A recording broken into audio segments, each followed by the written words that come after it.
Année académique 2018-2019 en Côte d'Ivoire, les inscriptions à la maternelle et aux cours préparatoires première année démarrent demain lundi 3 septembre. Enfin, ouverture demain lundi à Pékin du sommet Chine-Afrique. Plus de 50 pays africains vont participer aux travaux. Bonsoir à tous, madame, monsieur, bienvenue. Je vous l'annonçais dans les titres en Côte d'Ivoire, les inscriptions à la maternelle et aux cours préparatoires première année vont démarrer demain, lundi 3 septembre. Il faut préciser que tous les enfants avec ou sans extrait de naissance peuvent être inscrits dans les établissements scolaires. Chez les plus grands des classes du premier et du second cycle, les inscriptions, notamment en ligne, ont démarré depuis juillet dernier. Les précisions de Nous Sangaré, Édouard Delazer. Lundi 3 septembre 2018, date retenue pour le début des inscriptions à la maternelle et aux cours préparatoires première année. Les inscriptions se poursuivront jusqu'au vendredi 7 septembre.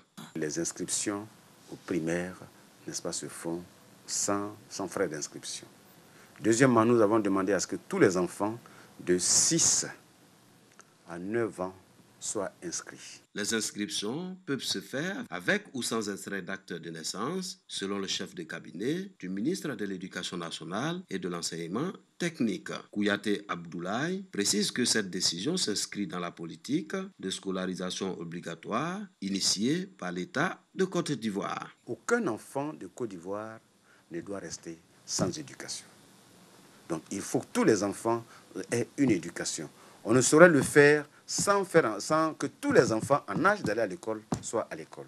C'est la raison pour laquelle que les enfants aient un extrait de naissance ou pas, un extrait de jugement supplétif ou pas, que tous les enfants soient inscrits, que tous les enfants aillent à l'école.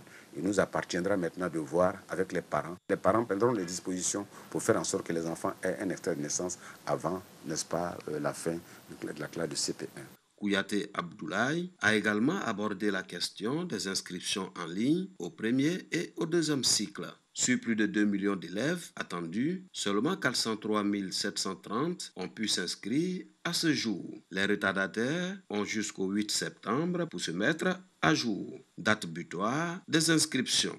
Nous incitons, n'est-ce pas, les élèves et les parents à s'inscrire le plus rapidement possible, en tout état de cause.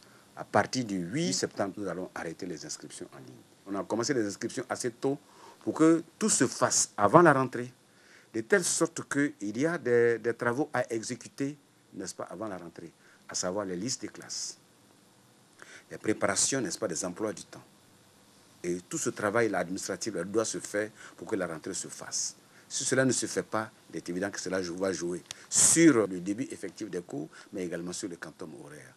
La rentrée scolaire 2018-2019 est prévue pour le 10 septembre prochain.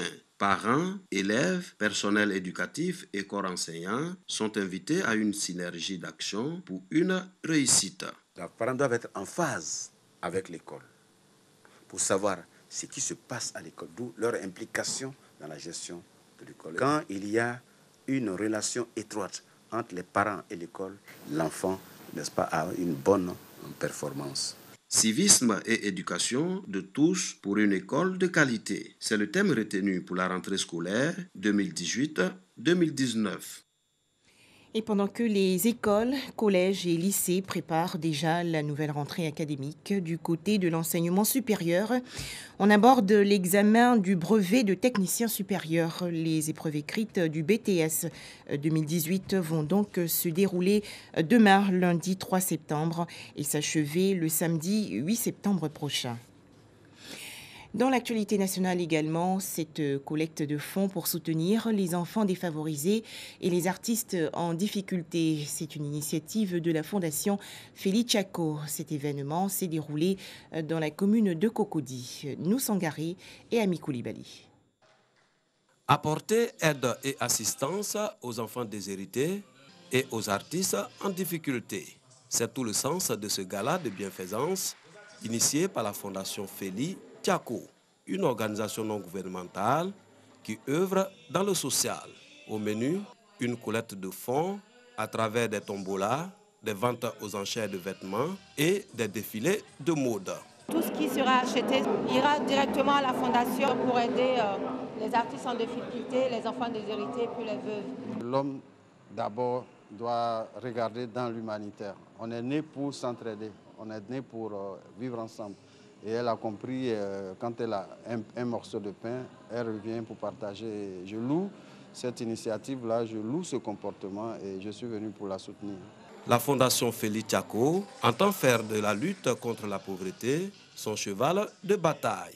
Dans les prochains jours, de nombreuses actions seront menées sur le territoire ivoirien dans les domaines de la santé, de l'éducation et des arts.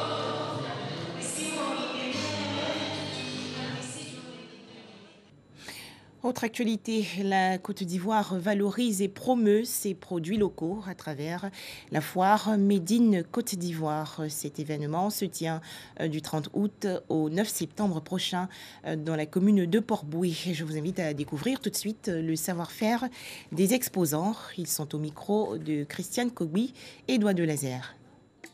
Il est 14 heures. Le troisième jour de la foire Made in Côte d'Ivoire. Les exposants sont bien installés, ils n'attendent que les clients, mais pas d'affluence. Lucie, fabricante de parures à base de paille, ne désespère pas. Elle nous explique même sa passion pour ce métier. C'est l'amour du pagne. Et puis aussi ce qu'on peut faire avec le pagne à partir d'ici. Voilà, c'est de là qu'est venue mon envie de pouvoir créer ces articles-là. D'abord, j'ai commencé par les bracelets, comme vous les voyez. Et après, j'ai eu l'idée aussi d'améliorer mon travail, de faire des boucles d'oreilles, de faire des pochettes, de faire des sacs et tout ça. Et aussi, j'ai vu qu'ici, il y a de meilleures choses ici.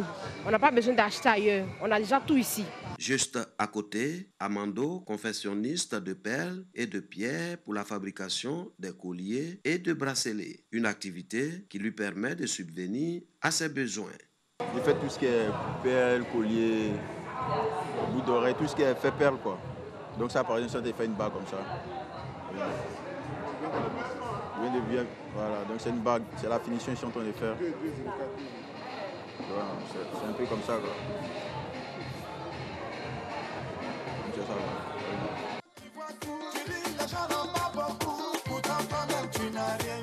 Le bonheur que tu cherches là, ça dépend de toi. La promotion que tu cherches là, ça dépend de toi. Plusieurs artisans sont présents à la fois Made in Côte d'Ivoire. Parmi eux, Rafiou, un peintre togolais. Je fais la peinture, je fais les encadrements également. Je dessine sur tout support. Tout ce qui est support, je fais tous les tableaux, je fais la calligraphie également. Donc je suis polyvalent en fait, dans tout ce que je fais de l'abstrait, et je travaille à l'acrylique, à la peinture à l'huile. Bamba fait partie de quelques visiteurs présents. Il achète des cadeaux pour sa femme. Tout est beau, hein, mais seulement c'est que comme j'avais besoin de foulards pour ma femme, donc j'ai acheté des foulards. La foire Made in Côte d'Ivoire est une plateforme de promotion et de valorisation des produits et services des entreprises en Côte d'Ivoire. Elle a débuté le jeudi 30 août pour s'achever le 9 septembre prochain. La vie n'est pas compliquée, faut pas la compliquer. Si tu n'as rien cherché, en tout cas tu vas pas trouver. Tous ceux qui ont gagné sont des gens qui ont bataillé. Toi, tu n'as rien planté, c'est toi qui veux récolter.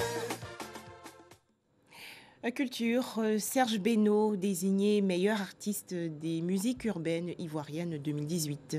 L'arrangeur-chanteur a remporté la nuit dernière le super prix de la première édition du prix MUD. Bonne moisson donc pour Serge Beno, qui a également reçu le prix sectoriel du meilleur artiste coupé-décalé 2018. Il est au micro de Noussangaré et Herman Niamia. Cette fois, c'est la bonne. Après 2 années de nominations sans succès, Nyolo Beno Serge, connu sous le nom de Serge Beno, décroche le super prix international des musiques urbaines et du coupé décalé, prix MUD d'or 2018. En plus du grand prix, il rafle également le prix sectoriel du meilleur artiste coupé décalé de l'année 2018. Sa récompense, une villa de plus de 20 millions de francs CFA. Pour moi, ça représente le fruit d'un travail abattu durant une année. Plusieurs fois, on a participé à cet événement, on n'a pas gagné, on ne s'est pas fâché aussi. Pour dire que dans la vie, il faut insister, tu vois. Faut batailler, faut batailler. 2 fois, je n'ai pas eu le prix. La 3e fois a été la bonne. Et moi, je dis merci à mes fans qui ont toujours été là pour moi, qui m'ont toujours soutenu jusqu'à ce qu'aujourd'hui, Serge Beno puisse avoir le gros lot. À côté de Serge Beno, plusieurs artistes ont également reçu des prix sectoriels. Il s'agit du groupe Les Leaders, Kif No Beat et Safarel Obiang. Ils sont distingués respectivement dans les catégories meilleur artiste du blues, meilleur artiste rap ivoire, meilleur concept coupé décalé et le prix RTI. Le vrai point, c'est qu'on a travaillé pour jusque-là. Donc, on n'est pas venu pour s'amuser. Le rap ivoire, c'est le premier pas. Ce trophée, on veut remercier Dieu. Et remercier Dieu d'avoir permis à nos parents de croire en nous, parce que ce n'était pas facile pour eux. Et merci à tous ceux qui ont cru en nous. Le prix MUD, prix international des musiques urbaines et du coupé décalé, est une cérémonie qui distingue les meilleurs artistes de différents genres musicaux ivoiriens. Il vise à promouvoir la culture ivoirienne. Il y a quelque chose d'important que les artistes ivoiriens et africains ils oublient et que tous les artistes du monde, américains, européens, mettent dans leur biographie, c'est que j'ai été nominé à ça. J'ai été nominé à ci.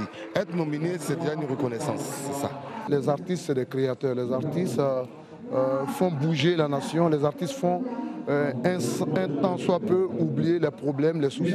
Il faut les encourager par des distinctions. Moula, je tiens à lui dire encore une fois, teigneux tu l'es, teigneux tu réussiras, parce que ton objectif est noble. Pour cette édition 2018, 216 nominés répartis dans 23 catégories étaient à l'honneur. Les artistes Sidiki Diabaté du Mali et Chanel du Gabon ont été distingués respectivement meilleur artiste de l'Afrique de l'Ouest et meilleur artiste de l'Afrique centrale.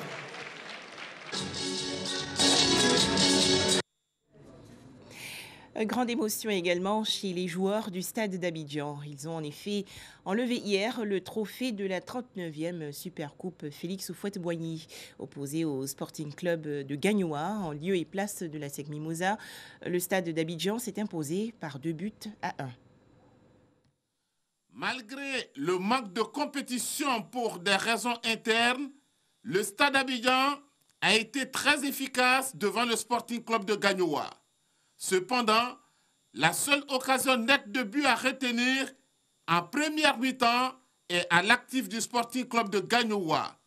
Il a fallu l'intervention du portier du stade, Oupo Maxime, 0-0 à la pause. Seconde période, on joue la 61e minute. Coup franc pour Seri Dogo, c'est la barre transversale qui sauve le stade d'Abidjan.